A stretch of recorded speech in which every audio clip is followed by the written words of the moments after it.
Nunca en la historia se hubiera imaginado que hubiese hacer algo posible, tener tantos cúmulos de información concentrados en un mismo lugar, tantos cúmulos de información concentrados en la web. Ahora, hoy no es una exposición de toda esta historia, pero sí es importante nombrarla para saber, insisto, que desde la invención del Internet hasta lo que vivimos hoy y la propia evolución que ha sucedido en el medio, es una gran revolución. El flujo de información al cual estamos acostumbrados el día de hoy, en este flujo de metadatos que ocurre, de metaflujos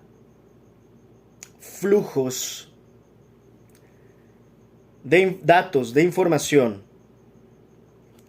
es realmente algo que te vuela la cabeza, y más cuando además se están generando tecnologías paralelamente, inteligencias artificiales, realidades virtuales, entre muchas otras cosas que en realidad estas ya no son el futuro sino el presente, desde hace ya buen rato, más muchas otras tecnologías que bueno, ni siquiera alcanzamos a imaginar, casi a nivel cuántico. Ya se está hablando hasta de clonaciones, ¿no? Clonaciones ya realizadas puntualmente. Estamos entrando a una fase tecnológica, creo yo, de muy alto riesgo, pero este no va a ser el tema el día de hoy, sino simplemente entender al menos este punto de inflexión en el que yo hablaba a partir de la invención del Internet. Ocurre un punto de inflexión en lo que veníamos hablando, que es el acceso a la información, y lo voy a tratar de resumir lo más posible, en el sentido de que si veníamos en décadas y siglos anteriores en esta, digamos, manera en que nos limitaban el acceso, le limitaron el acceso a aquellas sociedades y civilizaciones para no acceder a la información, ahora nos encontramos, digamos que al fenómeno inverso, que es, tenemos tanta información que es sumamente complicado saber elegir, saber discernir, saber seleccionar, saber qué información es verídica, cuál información es falaz, saber qué es verdad, saber qué es mentira, saber qué es realidad virtual y qué es al final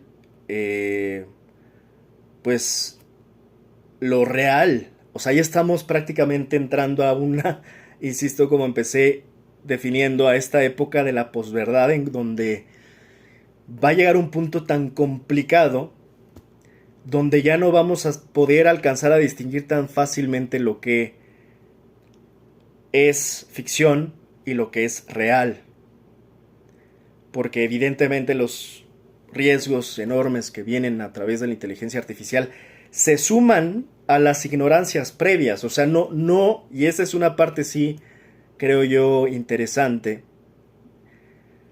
Nunca pudimos superar la ignorancia ni convertir a las masas en masas inteligentes, ni siquiera, y esto sí es una cuestión peculiar, ni siquiera porque ya creo que no hay tanto pretexto para decir, la gente puede elegir. Cuando entra a Google, a su buscador de su preferencia, cuando entra a Google, podían decidir qué buscar. Podían decidir si querían hacer tiempo, entretenerse, o estudiar, aprender o investigar. Y a pesar de eso, las masas eligieron el camino opuesto a la información y al conocimiento. Por momentos creo que ya las sociedades del mundo no tienen tanto pretexto para decir que estamos siendo ignorantes porque no hay acceso a la información, porque ahora, a diferencia de otras épocas, por eso yo decía que esto es un sueño guajiro de egipcios, romanos y vikingos, ya hubieran deseado poder acceder, insisto, a tanta información. No sabemos qué hubieran hecho ellos, pero sí sabemos lo que hicimos nosotros, y no es precisamente querernos educar, querer aprender, ¿no? Entonces, de alguna manera, elegimos la ignorancia de manera consciente, porque ahora ya no podemos culpar que no nos dieron acceso. Hubo un cierto acceso mayor, digo, sigue habiendo secrecía y siguen habiendo informaciones privilegiadas, secretas, classified, pero vamos, al menos en esta propia experiencia humana de conocer, ¿no? Del proceso del gnosis, de conocer más de otros tiempos, de nosotros mismos, creo que la sociedad no le ha interesado en realidad. Y ahora, peor aún, que se suma la inteligencia artificial, que muchos asumen que esto va a ser todavía la sociedad más inteligente, es el efecto contrario. Nos va a volver más estúpidos en realidad. Porque cada vez estamos dependiendo más de la tecnología que de nuestro propio cerebro. Esto es evidente. Pues aquí está la inteligencia artificial. El problema es dónde está la inteligencia de la humanidad. ¿Dónde terminará la inteligencia de la humanidad? La inteligencia artificial va perfecto. El problema, y la que está involucionando, yendo de reversa, es la inteligencia de la humanidad. En ese sentido, y en este marco extenso, en este, vamos a decir, tiempo-espacio en el que estamos viviendo, insisto, que yo le denomino en este aspecto de la información los tiempos de la posverdad, porque ya no sabemos qué es mentira y qué es verdad, se encuentra la decadencia del periodismo. En este marco general también de la propia decadencia de la información, donde evidentemente estamos en marcos enormes de la desinformación.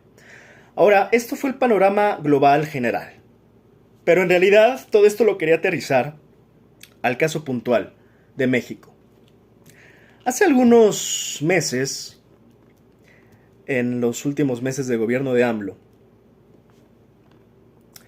hice un comentario al respecto de que la prensa corporativa mexicana, imagino que entiéndase, pues la prensa corporativa de toda la vida, los grupos de Milenio, de Grupo Fórmula, comunicadores como Adela Micha, Aristegui, Noticias, Ciro Gómez Leiva, Joaquín López Dóriga, Riva Palacio, Carlos Marín, Loret de Mola, Broso, Chumel Torres, en fin, you name it.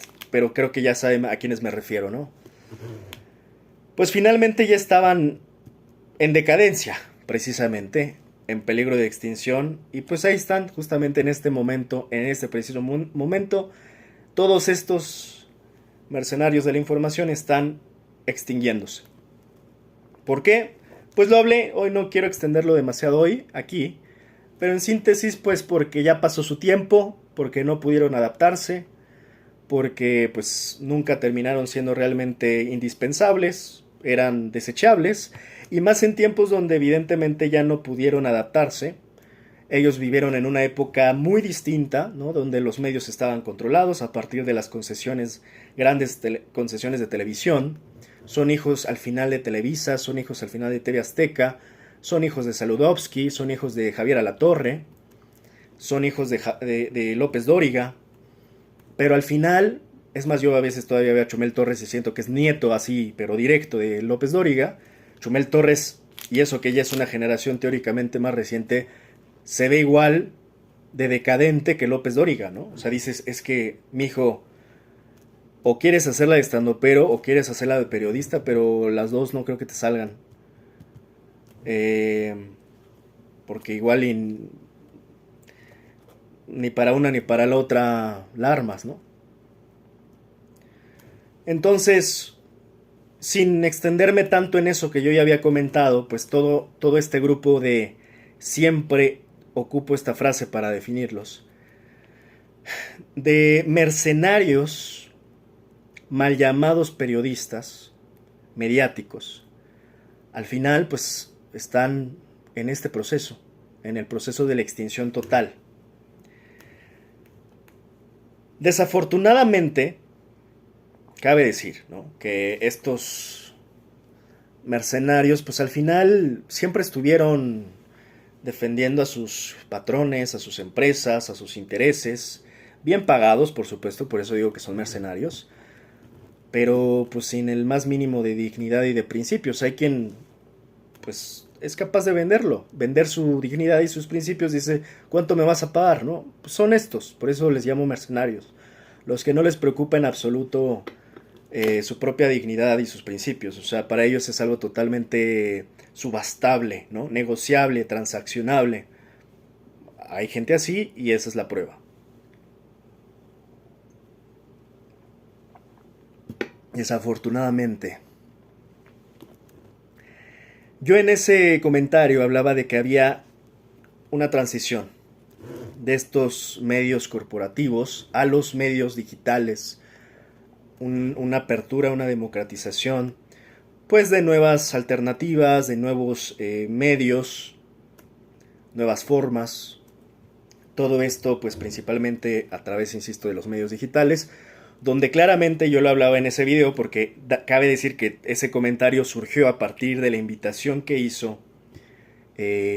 se hizo en Palacio Nacional a los medios digitales. El propio presidente hablaba de benditas redes sociales y al final del sexenio en Palacio Nacional les hicieron una comida a estos representantes de esos medios digitales, donde bueno, hasta en cotorreo y no, pues se habló que les dieron su respectivo huevito con katsu, con katsu, su huevito con katsup, y al final pues la bendición y que les vaya bien, ¿no? Porque no sé si hasta fue un poquito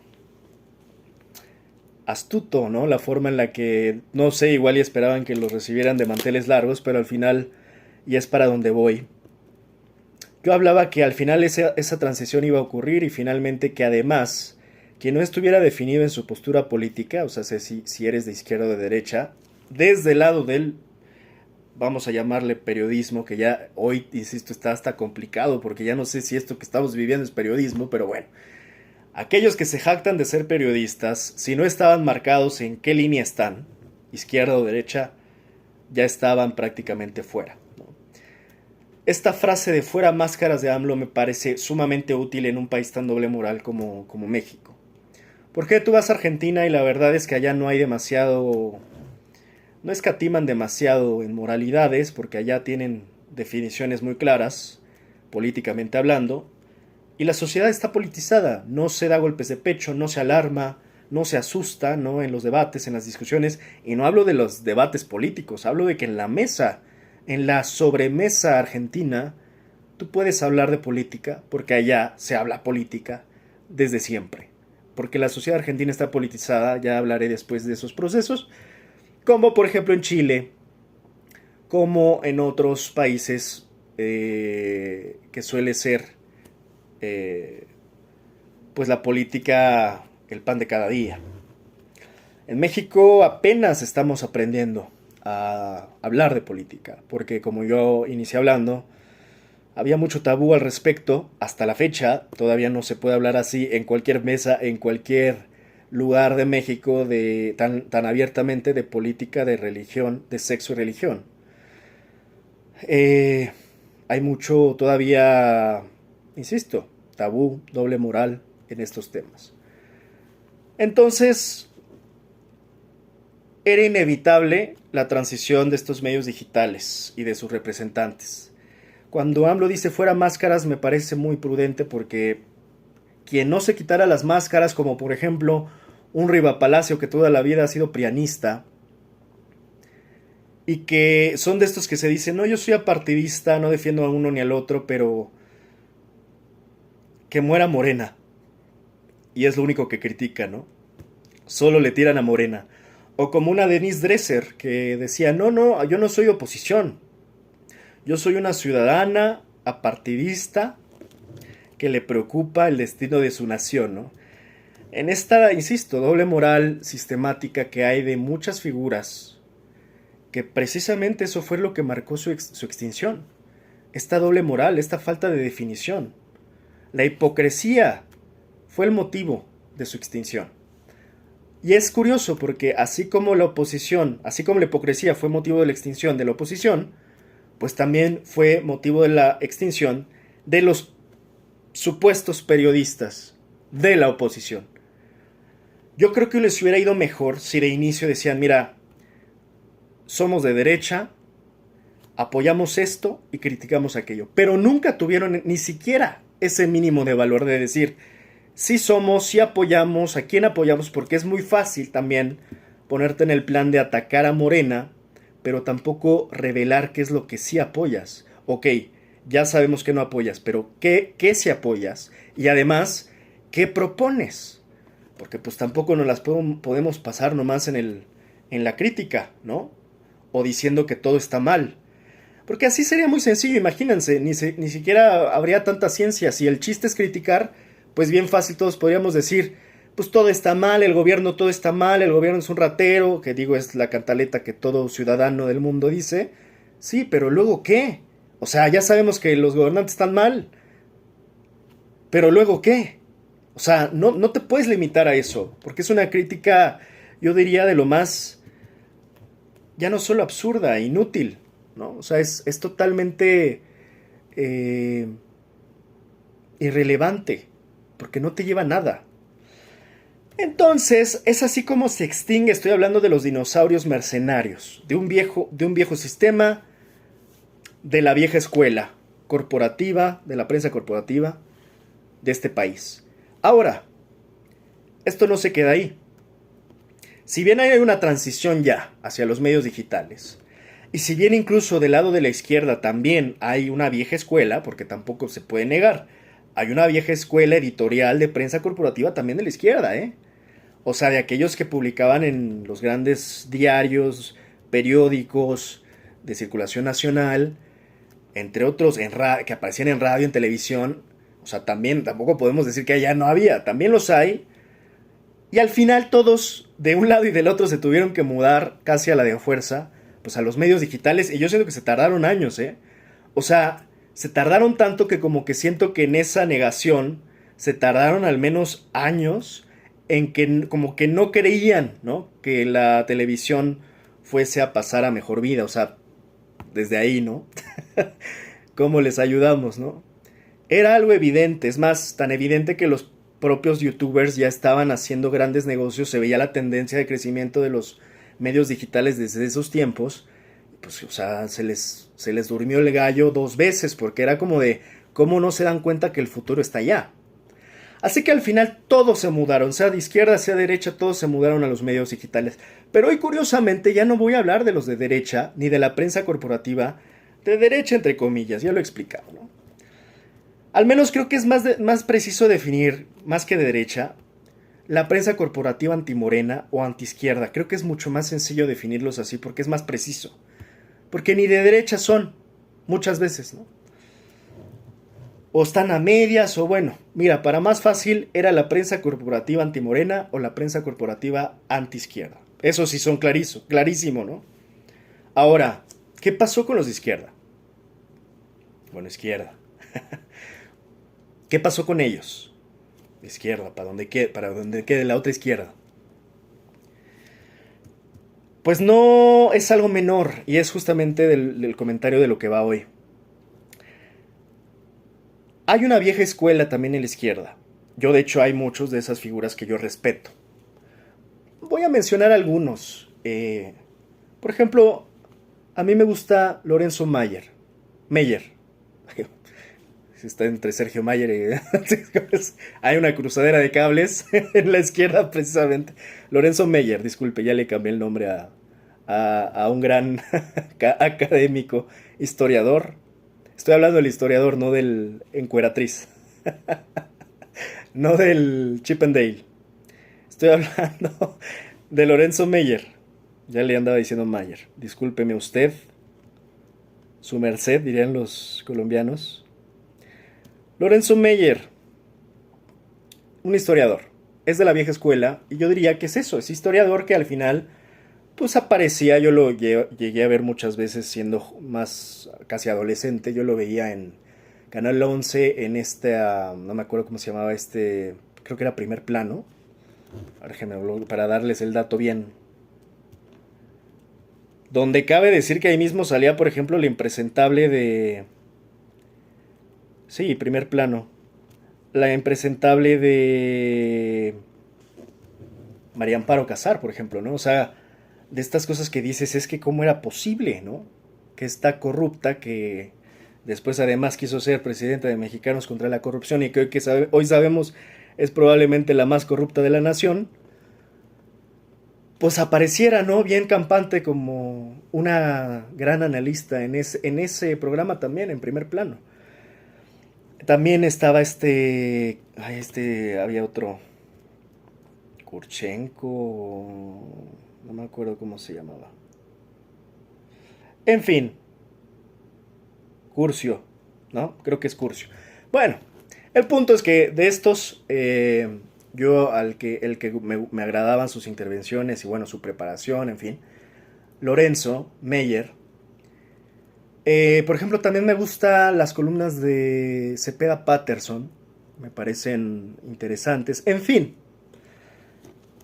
hoy no vengo a enunciar a todos los que leo de la izquierda, pero hay una vieja escuela de la izquierda, o sea, no puedo pensar que Lorenzo Meyer o Cepeda Patterson nacieron siendo youtuberos. Ahora, para allá voy justamente. Para estos medios digitales que fueron celebrados en este ocaso del sexenio de López Obrador y que hicieron esta transición al de Sheinbaum, casi como un relevo, ¿no? Ahora de medios digitales de los teníamos acá, ahora pasan para acá. Pues perdón, pero yo la verdad es que desde el sexenio de AMLO yo tengo muchas dudas respecto al desempeño, al profesionalismo de muchos de estos youtuberos, que yo, perdón, sí les llamo youtuberos, y sí es en un sentido despectivo, por más que yo esté transmitiendo también esto en YouTube, y yo siempre he dicho que yo no soy un youtuber, porque no lo soy, no me dedico a esto. Sin embargo, hay quienes sí. Y a ver, aquí per se el hecho de ser youtubero per se no es el error ni está mal, o sea, al contrario, o sea, creo que es un gran medio. De hecho, YouTube me parece un medio sumamente interesante, o sea, de hecho es de mis favoritos porque te puedes encontrar contenidos sumamente interesantes a través de a través de esta plataforma. ¿Cuál es el tema cuando creo que se empieza a utilizar por algunos como un medio lucrativo, pero el medio lucrativo y que sea de subsistencia para una persona, no hay el menor problema? El problema es cuando empiezas a cruzarlo, a combinarlo, que tu medio de subsistencia se cruce con el conflicto de interés de alguna manera, también de la vida pública del país, porque entonces ahí ya no es solamente tu medio de subsistencia, sino que tienes que tener mucho cuidado con lo que difundes, con la producción de tu contenido, con tus opiniones, pues porque al final, y más aquellos que sí son youtuberos y virales y tienen una cantidad importante de seguidores, pues tienes que tener mucho cuidado porque al final hay una responsabilidad importante que si no sabemos bien las intenciones de la persona de fondo, su ética, sus principios, sus intenciones y sus verdaderas convicciones, pues al final esto de lo que tanto nos quejábamos que era la prensa corporativa de la vieja escuela de la antiizquierda, pues se termine convirtiendo en otro monstruo igual de peligroso, ¿no? Con los nuevos representantes de los medios digitales. Entonces, en este sentido, hoy creo que hay una decadencia total e innegable en el sentido del periodismo, porque si bien creo que nos quitamos de un gran lastre que era necesario, que era esta vieja escuela de la prensa corporativa mercenaria, de la derecha o antiizquierda, como se le quiera ver, ya nos quitamos ese gran lastre, lo cual creo que ya es ganancia. El problema es que ahora nos podemos hacer de otro lastre, que es el de los mercenarios de la izquierda también, porque no hay que olvidar, ni podemos dejar de ver, que también en la izquierda hay mucho oportunismo. Yo de hecho muchas veces digo, a ver, en la política mexicana al final la derecha es hipócrita, pero la izquierda es oportunista y al final el oportunismo es otro tipo de hipocresía. O sea, a veces como que se quiere purificar la izquierda como si fuera sacrosanta, perfecta, inmaculada. No lo es, por eso siempre digo, hay que hacer un buen de autocrítica, es autocrítica, autocrítica, autocrítica, cruzarla con mucha sensatez a la izquierda, porque si no hacemos ese ejercicio constante, la izquierda la vamos a perder, se va a diluir. Hay muchos que critican que Morena se pueda volver a convertir en el PRI. No es del todo infundado eso. Ya sea en el PRI, en un PRD, en un híbrido de PRD-PRI. ¿Por qué? Porque la verdad es que entre esto que yo he criticado dentro de los errores del expresidente Andrés Manuel López Obrador, creo que el hecho de haber sido tan permisivos, ¿no? De haber sido tan laxos, sin realizar tantos filtros al interior del partido de Morena, de dejar casi los límites abiertos, ¿no? Para que cualquiera pudiera integrarse. Y eso que yo insisto, no milito, y aquí hablo como alguien que no milita en ese partido, que apoya a la izquierda pero no milito en Morena, pues al final sí creo que terminó y terminaremos pagando caro esa factura. No, le terminará saliendo el tiro por la culata a Morena por haber sido tan permisiva y tan laxa. En ese sentido estoy hablando del partido y de lo político, pero en este paralelo hay también una gran cantidad de figuras que se han llamado, se dicen a sí mismas de izquierda. Entre estos, insisto, todo este ejército de youtuberos. Es que ya es de verdad sorprendente la cantidad de canales de YouTube que se salen de la noche a la mañana. Pero hay unos youtuberos muy específicos, ¿no? Insisto que les sigo llamando youtuberos por más que ellos se sientan periodistas. Para mí son youtuberos porque, insisto, es que les falta de todo. A veces preparación, a veces experiencia, a veces congruencia. Pero yo, pues no les pongo tan facilita la medallita de periodistas, porque al final, insisto, son youtuberos. En este caso sí, en el sentido despectivo se los digo, porque al final ellos se quieren sentir periodistas, pero son youtuberos. Y no hay nada de malo con los youtuberos, pero sí con los youtuberos mercenarios de la izquierda. Que al final, así yo los nombro hoy, siendo yo que apoyo a la izquierda. Porque sí los hay y no podemos tapar el sol con un dedo pretendiendo que solo el mal existe en la derecha. Ya olvidémoslo, ya dejémoslo que se extingan, ellos ya están allá, como nos gusta decir, en el basurero de la historia, ok. Pero ahora hablemos de estos que tenemos de este lado, y que están hablando y que están opinando, y que muchas veces están chantajeando. He llegado a escuchar youtuberos que están como en el plan, y lo digo directo, escuchaba a Serrano hace unas semanas como diciendo, pues es que después de que yo hice tanto y estuve tanto apoyando, pues yo esperaba que me consideraran pues para un lugarcito ahí que le sobrara en Canal 11. Como no le dieron el lugarcito en Canal 11, pues el señor se la pasó chantajeando a los que sí están en el Canal 11, ¿no? Como diciendo, pues es que yo esperaba que me devolvieran el favor que yo les di. Y es que ese es el problema al cual nos estamos enfrentando ya hoy. Que sí estamos en un riesgo en donde se puede empezar a desintegrar el partido de Morena desde el partido y también desde sus estructuras, ¿no? Que teóricamente las bases que lo sostienen, pues se conforman de diversos sectores, ¿no? Estos que, insisto, parece que están ahí porque esperaban un hueso,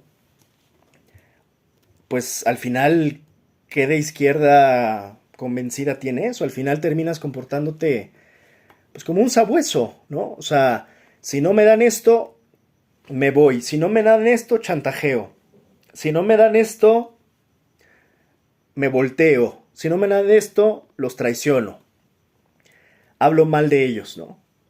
Ocupo todos mis seguidores ahora para ponerlos en... O sea, creo que sí estamos cayendo también en esos riesgos e insisto ahora, ya que superamos a los mercenarios de derecha, ahora nos estamos enfrentando a los mercenarios youtuberos de la izquierda. Ahora, cuando digo que el periodismo está en decadencia, pues es porque, insisto, ya venía de decadencia porque ni siquiera sé si en México hemos gozado realmente de un periodismo. Es un periodismo muy pequeño el que realmente es valioso en México. O sea, es una fracción pequeña. Tienes que buscarlos. O sea, no son estos periodistas que te ponen enfrente de la cara Porque cuando te ponían a Loret de Mola todas las mañanas, estabas probablemente con la antítesis de lo que es un periodista. Loret de Mola es el mercenario por excelencia de Televisa. Él da clases de cómo ser un mercenario sin vergüenza. Entonces, realmente los verdaderos periodistas en México siempre han estado un poquito de bajo perfil, ¿no? Bajo las piedras, y desafortunadamente cuando digo bajo las piedras, es triste y es literal. O sea, los verdaderos periodistas en México, yo siempre lo he dicho, están bajo tierra. Cuando digo bajo tierra, no estoy hablando en una metáfora, estoy hablando en el sentido literal de han sido enterrados porque han sido aniquilados, porque los han matado, porque los han asesinado, porque los han torturado. Y después cavaron sus cuerpos debajo de la tierra y probablemente hoy ni siquiera sabemos su nombre y apellido, cómo se llamaban esos grandes y valientes periodistas. El periodismo, en realidad, ese periodismo valiente, es un periodismo casi secreto, porque a los que sí se comprometen casi con sus propias vidas a hacer periodismo, pues están bajo tierra, insisto. Hay un gran periodista, y siempre lo nombro porque era uno que yo, cuando era joven, leía y admiraba, y sigo admirando evidentemente más ahora que nunca, y es Javier Valdés. Me conmueve mucho, ¿no? Cuando menciono simplemente su nombre, o sea, la primera imagen que se me viene es Javier Valdés en esa cafetería que le gustaba ir con su sombrero y pues al final como un gran periodista, ¿no? Ya me lo imagino en su proceso valiente, ¿no? De pensar sobre qué pensar y luego escribir para luego volver a pensar sobre lo que tiene que escribir y la valentía que tiene que tomar para saber a qué demonios se enfrentaba. Son esos nombres los que tendríamos que tener presentes. Si yo menciono este nombre, muchos no van a saber quién es. Y lo tendríamos que saber.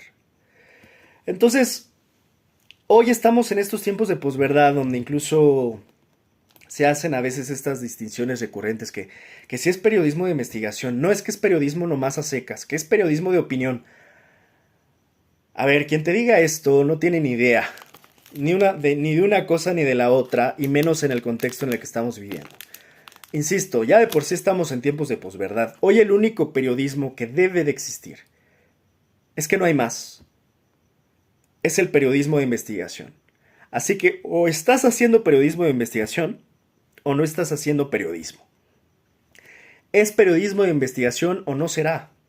Que no sea nada mejor.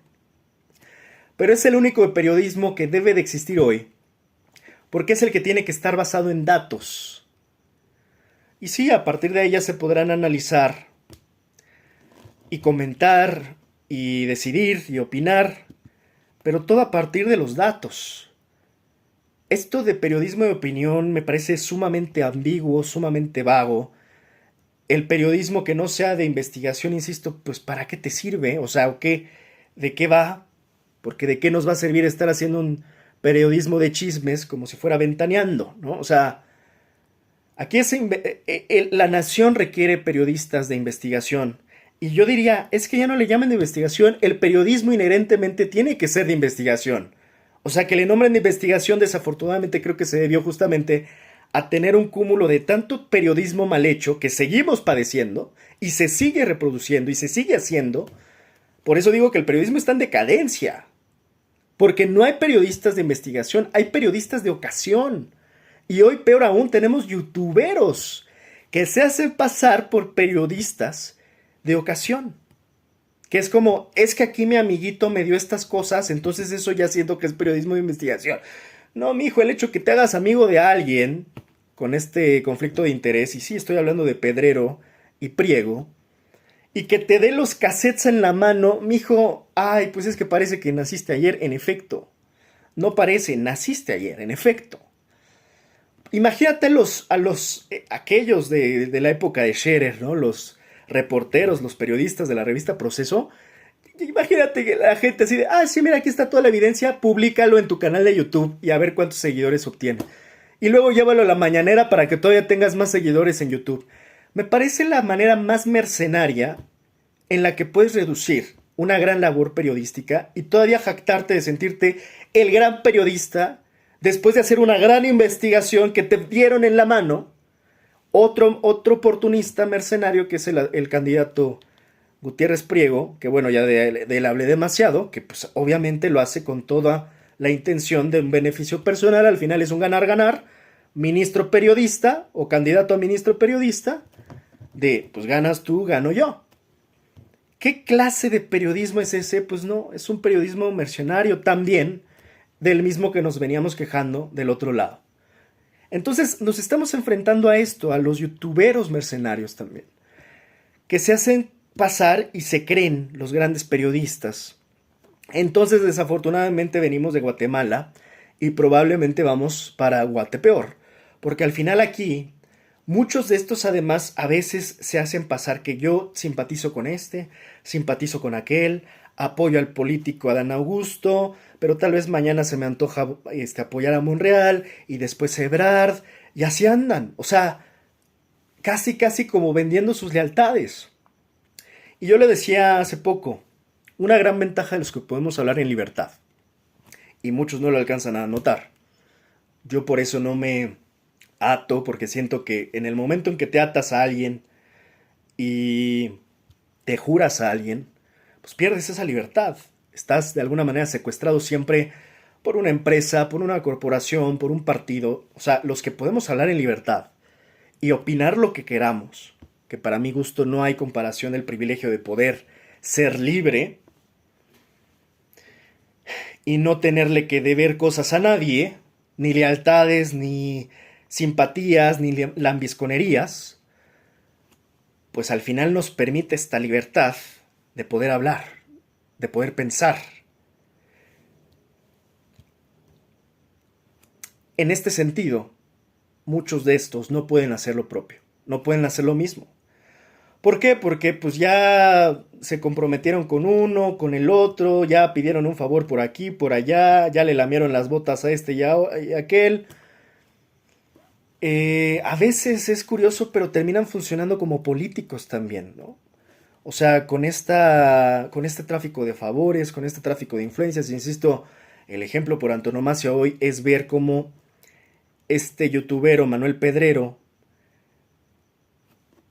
es el gran amigo del candidato a ministro Gutiérrez Priego, pero además Pedrero le hace un libro a Dan Augusto, o sea que te quedas de, oye, no te hagas el antisistema, no eres aquí el Outlander, o ¿cómo le llaman? El Outsider, perdón, el Outlander es otro. El Outsider, ¿no? No es como, estás dentro y te estás beneficiando y lucrando directamente. O sea, el simple hecho de que este youtubero Pedrero vaya tantas veces a la mañanera a decirme tú realmente son muy indispensables y valiosas sus intervenciones, pues no. Y es obvio que cada ida que va a la mañanera le llueven unos 100,000 seguidores más. No hay que ser genios para poderlo descifrar, ¿verdad? O sea, entonces el hecho, me voy a echar un chocorrol con su permiso. Si tienen uno al alcance, yo también se los recomiendo. Es que es buenísimo el chocorrol, ¿a poco no? Tengo un amigo que le decíamos el chocorrol. Entonces, perdón, es que el chocorrol me distrae, es tan sensual. Es que véanlo, vean qué preciosidad. Es un mini chocorrol. Me gusta así, la verdad. No, espero no me empiecen a alburear.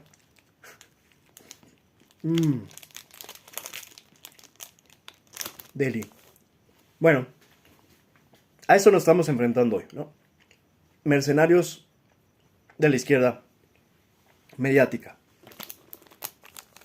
que le están poniendo precio a todo, a su lealtad, a su opinión, a su voz, en fin. Esta arrogancia de Pedrero, y la verdad es que no es en absoluto nada personal, pero yo sí detesto a estos caballos de Troya, a los hipócritas, porque no importa que sean de izquierda o de derecha, ¿no? Hay hipocresía en las dos bandas. Hace poco escuchaba a Sheinbaum que decía es que hay mucha hipocresía en la derecha. Bueno, también habla de la hipocresía de la izquierda. También la hay en la izquierda. Y hay que decirlo. Y espero que lo diga a tiempo. Porque también, ok, ya AMLO habló suficiente de la derecha. Hablemos de la izquierda. Organicemos a la izquierda. Fijemos principios claros en la izquierda. Hay muchos oportunistas, hay gente que aquí nomás está por sus intereses.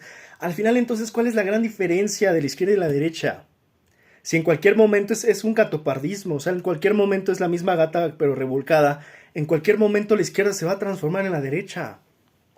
En el PRIAN, que al final pues tampoco podemos negar, hay muchas fichas recicladas del PRIAN en la izquierda. Entonces, por eso me molesta esta hipocresía de algunos, de muchos.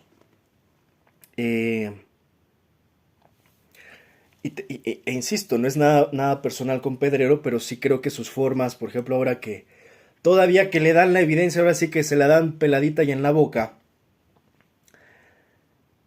se pone en su papel, porque lo vi en la entrevista en Milenio, véanlo ustedes mismos, se pone en este papel de yo voy a decidir cuándo y en qué términos voy a estar liberando la evidencia que me dieron. Oye, ya de por sí están lucrando y todavía quieres dosificar el lucro de algo que debió de haberse publicado desde hace años. Entonces, insisto, a mí no me da confianza. O sea, a mí muchos de estos youtuberos de ocasión, perdón, periodistas de ocasión, que en el fondo sí son youtuberos, porque eso nadie se los discute, pues no me dan la más mínima confianza. Así de simple. Así que en eso se resume, ¿no? Realmente el periodismo está en decadencia. Están esta nueva oleada de mercenarios de la izquierda. Ojalá encuentren una línea ética para comportarse, una capacidad suficiente para desempeñarse. Y termino diciendo, o sea, hay casos, ¿no? Por ejemplo, que yo desde el sexenio de AMLO yo detestaba, como por ejemplo el caso, ya hablé de los, bueno, insisto, entre estos youtuberos de mercenarios de la izquierda, detecto a Vicente Serrano, que Serrano creo que podría ser un buen elemento, quiero reconocer. Lo que le lamento mucho es su actitud que tuvo recientemente, ¿no? Ahora con esto de que como este intento de chantajear. Y pues es obvio, al final también andan ahí, pues, beneficiándose también, ¿no? Al final muchos de estos incluso lo tienen como medio de subsistencia. Entonces creo que pues creo que se pueden comportar de una manera muy artera, ¿no? En el sentido que si Serrano dice, bueno, estos no me eligieron, ahora yo elijo a sus enemigos, ¿no? O sea, se me hace mucha bajeza. Porque obviamente Serrano, pues, se va con los que sí lo aceptan. Y puede que esos que sí lo acepten e incluso estén en contra de la propia izquierda, en fin. El punto es que, pues, está el caso de Serrano, que insisto, creo que pudo haberse salvado su caso, porque no tiene tan mal estilo. Está Pedrero, que la verdad él sí apenas va naciendo y apenas va aprendiendo y ni cómo ayudarlo. Yo no critico que esté aprendiendo, lo que critico es que ya se sienta un inmaculado, ¿no? Del periodismo. No. O sea, la verdad es que ni hace falta hablar, ¿no? de él. Insisto, un neonato es más, él cree que YouTube nació ayer, ¿no? O sea, YouTube lleva años, amigo. El que va llegando eres tú. O sea, YouTube tampoco es nuevo, ¿no? O sea, pero bueno. Él nació con YouTube, es más, lo escuché por ahí en un comentario que hizo. Dijo, yo nací en YouTube, sí, en efecto, eres hijo de YouTube, tal cual. Está Serrano, está este Pedrero, Manuel Pedrero. Están otros en general, ¿no? Ya ustedes me imagino que los tienen bien ubicados. Y termino hablando de un caso que es justo lo que digo, a ver, es que eso no debió haber existido, ¿no? El caso de Lord Molecula. Muchos de la 4T hasta le aplaudían y decían, viva Lord Molec. Digo, es que ¿por qué no podemos, ¿no? O sea, ser un poquito sensatos. El periodismo no se trata de aplaudir. El sexenio de AMLO, hay que reconocer, tuvo muchos errores. Yo apoyo a AMLO, sigo reconociendo a AMLO, que es uno de los mejores presidentes de la historia moderna, reciente de México, pero no por eso puedo dejar de ver los errores que tuvo AMLO y que creo que se debieron de haber hecho críticas desde la izquierda también en su momento. Pero por este afán como que de no querer quedar mal, de los que da bien, de los que no entienden el punto real de la política, que no es estar de acuerdo todo el tiempo, por el amor de Dios, y que cuando vamos a plantear las diferencias, pues que se haga con nivel, con debate, con argumento, con intensidad, con pasión, pero que siempre haya argumento, porque si ya no hay argumento, entonces pues ya, como para qué, mejor nos agarramos a chingadazos y ya, ¿no? Entonces, se debieron de haber hecho críticas puntuales en el sexenio de AMLO, como se tienen que estar haciendo ahora, en el sexenio de Claudia Sheinbaum, precisas, puntuales, estudiadas, argumentadas. Pero, por ejemplo, casos como el de Lord Molécula me parecen justamente esos ejemplos que no deben de ocurrir. No debe de existir el periodista aplaudidor. Hace poco yo veía, y creo que sí lo comentaré acá porque, o sea, es justo de lo que hablo hoy. En la entrevista de Julio Astillero vi muchos comentarios que decían, oye, Astillero es vendido, prianista, ya perdimos a Astillero, simplemente porque Astillero empezó a cuestionar duramente, y creo yo con fundamento además, a Gutiérrez Priego. Pero ahora resulta que la izquierda, y yo no le digo buena ondita como el señor Priego para denostarla, pero la izquierda, una de dos, o la izquierda se está yendo al fanatismo, lo cual creo que es peligrosísimo, y ya lleva rato en eso, o se está yendo a la permisión total.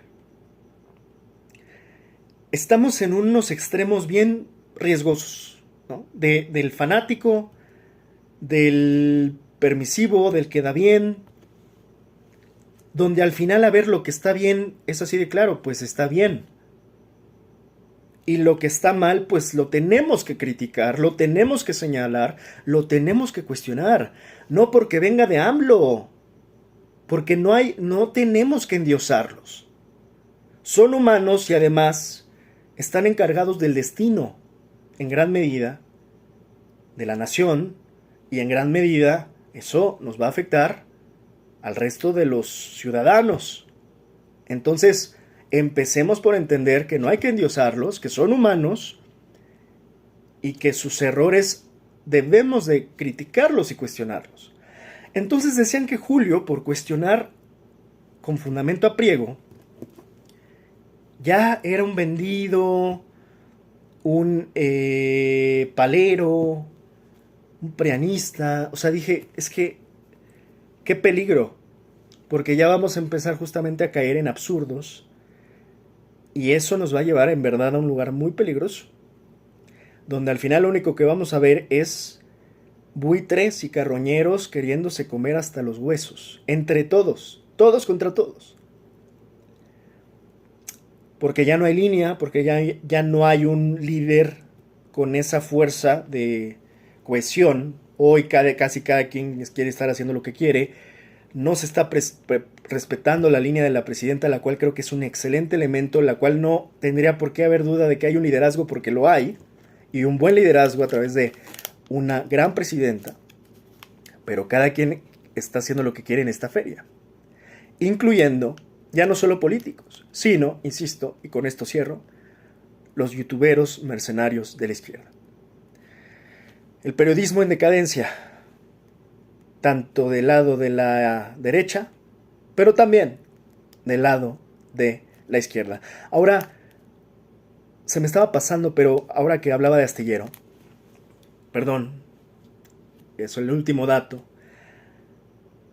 Aquí lo que hay que entender es que está justamente en tensión, hablando de la izquierda, hablando del periodismo de izquierda, está en tensión la vieja escuela con la relativamente nueva escuela youtubera. Entonces está la escuela del viejo periodismo, criticando a los youtuberos, y los youtuberos criticando al viejo periodismo de izquierda.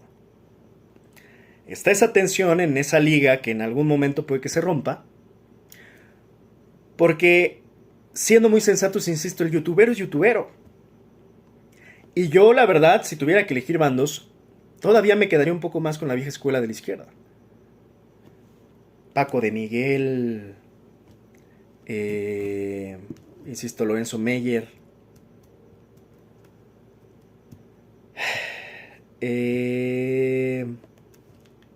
Cepeda Patterson. Cuando yo leo sus columnas me da mucha mayor confianza. Cuando yo veo al youtubero hacer una opinión, que además son repetidores de la información generalmente, o sea, repiten y repiten lo mismo. No, la verdad yo me sigo quedando y decantando por la vieja escuela, sinceramente. Al final sí creo que nos tenemos que atar a un cabo, y me parece mucho más seguro y firme pues los que llevan tiempo en esto, ¿no? O sea, los que no van llegando. Ahora, que también ellos tienen que tener cierta flexibilidad, porque de hecho la han tenido, ya se han mudado a medios digitales, ¿ok? Lo ideal creo que sería una simbiosis, pero de buenos elementos. Yo hubiera esperado mejores elementos youtuberos, siendo bien sincero. No los veo. O sea, hoy no veo, no te puedo decir, oye, ese youtubero está... híjole, está bien complicado. Y yo lamento que no haya mejores perfiles de los youtuberos, porque insisto, el pecado no es ser youtubero. El pecado es ser un mal youtubero, más cuando quieres ser un youtubero que hable de política o de asuntos de la vida pública de tu país. Porque ya no solo estás hablando de tu vida, ¿va? Estás hablando de temas relevantes.